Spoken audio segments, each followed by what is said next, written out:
ನಮಸ್ಕಾರ, ಎಲ್ರಿಗೂ ಸ್ವಾಗತ. ಇವತ್ತು ನಾವು ಹಣ ಸಂಪಾದಿಸೋದು ಅಂದ್ರೆ ಏನು ಅಂತ ತಿಳ್ಕೊಳ್ಳೋಣ.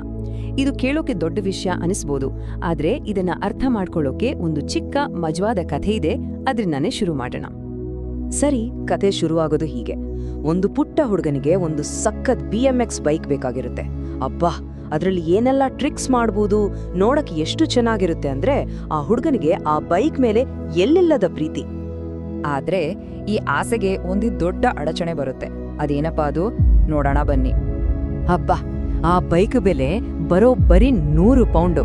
ಅಂದ್ರೆ ಒಂದ ಮಗುವಿಗೆ ಇದು ತುಂಬಾನೇ ದೊಡ್ಡ ಮೊತ್ತ ಅಲ್ವಾ? ಹುಟ್ಟು ಹಬ್ಬಕ್ಕೂ ಕೂಡ ಇಷ್ಟು ದುಡ್ಡು ಸಿಗೋದು ಡೌಟೆ. ಬೈಕ್ ಬೆಲೆ ಕೇಳಿದ ತಕ್ಷಣ ಅವರ ಅಪ್ಪ ಒಂದು ಡೀಲ್ ಮುಂದಿಡ್ತಾರೆ. ಅವ್ರು ಹೇಳ್ತಾರೆ, ನೋಡು, ನಾನಿದ್ರಲ್ಲಿ ಅರ್ಧ ದುಡ್ಡು ಕೊಡ್ತೀನಿ, ಆದ್ರೆ ಉಳ್ದಾರ್ಧ ದುಡ್ಡನ್ನ ನೀನೇ ಹೊಂದಿಸ್ಕೋಬೇಕು. ಇದು ನಿಜಕ್ಕೂ ಒಂದು ಚಾಲೆಂಜ್ ಆಗಿತ್ತು. ಆಗ ಆ ಹುಡುಗ ಕೇಳ್ತಾನೆ, ಅಪ್ಪ, ಉಳಿದಾರ್ಧ ಹಣ ಎಲ್ಲಿಂದ ತರೋದು? ಅದಕ್ಕೆ ಅವರಪ್ಪ ತುಂಬಾ ಸಿಂಪಲ್ ಆಗಿ ಒಂದೇ ಮಾತು ಹೇಳ್ತಾರೆ, ನೀನು ಅದನ್ನ ಸಂಪಾದಿಸ್ಬೇಕು. ಸಂಪಾದಿಸ್ಬೇಕಾ ಅಂದ್ರೆ ಏನು? ಸರಿ, ಈಗ ಬರೋಣ ನಮ್ಮ ಈ ವಿಶ್ಲೇಷಣೆಯ ಅತಿ ಮುಖ್ಯವಾದ ಭಾಗಕ್ಕೆ. ಅದೇ ಸಂಪಾದಿಸೋದು ಅಂದ್ರೆ ಏನು.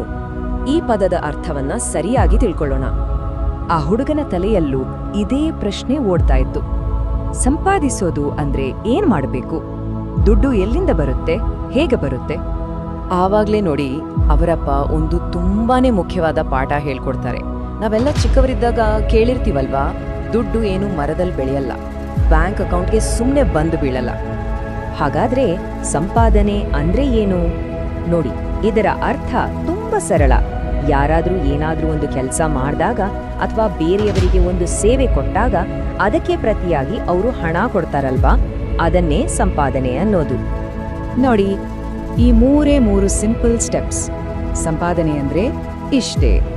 ಮೊದಲು ಒಂದು ಕೆಲಸ ಮಾಡಬೇಕು, ಆಮೇಲೆ ಆ ಕೆಲಸದ ಮೂಲಕ ಒಂದು ಸೇವೆ ಒದಗಿಸಬೇಕು, ಕೊನೆಗೆ ಅದಕ್ಕೆ ಪ್ರತಿಫಲವಾಗಿ ಹಣ ಸಿಗುತ್ತೆ. ನೋಡಿ, ಎಲ್ಲವೂ ಒಂದಕ್ಕೊಂದು ಲಿಂಕ್ ಆಗಿದೆ ಅಲ್ವಾ? ಆದ್ರೆ ಒಂದು ವಿಷಯ, ಎಲ್ಲ ಕೆಲಸಗಳಿಗೂ ಒಂದೇ ತರ ದುಡ್ಡು ಸಿಗಲ್ಲ. ಉದಾಹರಣೆಗೆ, ಒಂದು ಅಂಗಡಿಲಿ ಕೆಲಸ ಮಾಡಿದ್ರೆ ಗಂಟೆಗೆ ಇಷ್ಟು ಅಂತ ಸಂಬಳ ಕೊಡ್ಬೋದು. ಎಷ್ಟು ಗಂಟೆ ಜಾಸ್ತಿ ಕೆಲಸ ಮಾಡ್ತೀವೋ ಅಷ್ಟು ಜಾಸ್ತಿ ದುಡ್ಡು. ಆದ್ರೆ ಒಂದು ದೊಡ್ಡ ಕಂಪ್ನಿಲಿ ಕೆಲಸ ಮಾಡಿದ್ರೆ ತಿಂಗಳಿಗೆ ಇಷ್ಟು ಅಂತ ಫಿಕ್ಸ್ಡ್ ಸ್ಯಾಲರಿ ಇರುತ್ತೆ. ಸೊ ಮಾಡೋ ಕೆಲಸದ ಮೇಲೆ ಇದು ಡಿಪೆಂಡ್ ಆಗುತ್ತೆ. ಸರಿ, ಈಗ ಹುಡುಗನಿಗೆ ಸಂಪಾದನೆ ಅಂದ್ರೆ ಏನು ಅಂತ ಕ್ಲಿಯರ್ ಆಯ್ತು. ಆದ್ರೆ 7 ವರ್ಷದ ಹುಡುಗ ಏನ್ ತಾನೇ ಕೆಲಸ ಮಾಡೋಕ್ಕಾಗುತ್ತೆ? ಆಗ ನೋಡಿ, ಅವರಪ್ಪ ಒಂದು ಸಖತ್ ಐಡಿಯಾ ಮಾಡ್ತಾರೆ. ಅವರಪ್ಪ ಒಂದು ದೊಡ್ಡ ಲಿಸ್ಟೇ ರೆಡಿ ಮಾಡಿದ್ರು. ಅದ್ರಲ್ಲಿ ಏನೆಲ್ಲ ಇತ್ತು ಗೊತ್ತಾ?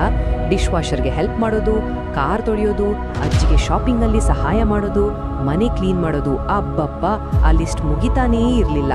ಅಷ್ಟೇ ಅಲ್ಲ, ಪ್ರತಿಯೊಂದು ಕೆಲ್ಸಕ್ಕೂ ಇಂತಿಷ್ಟು ಅಂತ ಸಣ್ಣ ಮೊತ್ತ ಕೂಡ ಫಿಕ್ಸ್ ಆಗಿತ್ತು. ಇದೆಲ್ಲದರ ಪರಿಣಾಮ ಏನಾಯ್ತು ಗೊತ್ತಾ? ಆ ಹುಡುಗನ ಯೋಚನೆ ಮಾಡೋ ರೀತಿಯೇ ಸಂಪೂರ್ಣವಾಗಿ ಬದಲಾಗಿ ಹೋಯ್ತು. ಈ ಒಂದು ಮಾತು ಕೇಳಿ, ನನ್ನ BMX ಬೈಕ್ ತಗೊಳ್ಳಕ್ಕೆ ದುಡ್ಡು ಸಂಪಾದನೆ ಮಾಡ್ಬೇಕು ಅಂದ್ರೆ ನಾನು ಸ್ವಲ್ಪ ಕೆಲಸ ಮಾಡಕ್ಕೆ ಏನೂ ಬೇಜಾರಿಲ್ಲ. ನೋಡಿ, ಎಷ್ಟು ದೊಡ್ಡ ಬದಲಾವಣೆ. ಮೊದಲೆಲ್ಲ ಕೆಲ್ಸ ಅಂದ್ರೆ ಬರೀ ಬೇಸರ, ಕಷ್ಟ ಅಂತ ಅನ್ಸ್ತಿತ್ತು. ಆದ್ರೆ ಈಗ ಆ ಕೆಲ್ಸದ ಹಿಂದೆ ಒಂದು ದೊಡ್ಡ ಕನಸು, ಒಂದು ಗುರಿ ಇದೆ, ಆ ಸೂಪರ್ BMX ಬೈಕ್. ಹಾಗಾಗಿ ಕೆಲಸ ಮಾಡೋದು ಒಂದು ಭಾರ ಅನಿಸೋ ಬದಲು ತನ್ನ ಕನಸನ್ನ ನನಸು ಮಾಡೋ ಒಂದು ದಾರಿಯಾಗಿ ಕಾಣಿಸ್ತು. ನೋಡಿ, ಈ ಕಥೆಯ ಕೊನೆಯಲ್ಲಿ ಈ ಪ್ರಶ್ನೆ ನಮಗೆಲ್ಲರಿಗೂ ಬರುತ್ತೆ. ಪ್ರತಿಯೊಬ್ಬರಿಗೂ ಜೀವನದಲ್ಲಿ ಒಂದೊಂದು ಗುರಿ ಇದ್ದೇ ಇರುತ್ತೆ ಅಲ್ವಾ? ಅದು ಹೊಸ ಫೋನ್ ಆಗಿರ್ಬೋದು, ಒಂದು ಫಾರಿನ್ ಟ್ರಿಪ್ ಆಗಿರ್ಬೋದು, ಅಥವಾ ಒಳ್ಳೆ ಎಜುಕೇಷನ್ ಆಗಿರ್ಬೋದು. ನಮ್ಮ ಗುರಿಯನ್ನ ತಲುಪೋಕೆ ನಾವು ಯಾವ ರೀತಿ ಶ್ರಮ ಹಾಕೋಕೆ ರೆಡಿ ಇದೀವಿ, ಇದನ್ನೊಮ್ಮೆ ಯೋಚನೆ ಮಾಡಬೇಕು.